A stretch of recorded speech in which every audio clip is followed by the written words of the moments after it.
আজ 14ই November children's day আর জয়ন্তীরও আজকে birthday, তাই জন্য আমরা মিরামরেতে নিতে এসেছি কেক। তারপর ওর বাড়ি গিয়ে কাকিমা সবার জন্য চা করেছিল, তো সবাই মিলে বসে চা খেলাম। এই হচ্ছে ওর বার্থডে কেক। একটা তো রেড ভেলভেট, আর এই কালারফুল কেকটা দেখতেও যেমন সুন্দর, খেতেও ঠিক ততটাই সুন্দর। না না না, চলতে চলতে কাটু।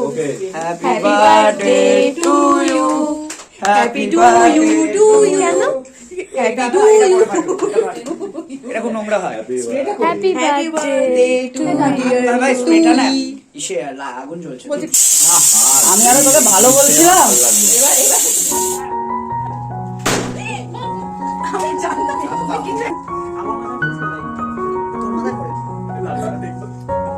আজকে সন্ধ্যাটা সবাই মিলে এভাবেই মজা করে কাটালাম। রাতের মেনু হচ্ছে চিকেন বিরিয়ানি। আজকে কিছু ফটো শেয়ার করে দিলাম, দেখে নিই। টাটা।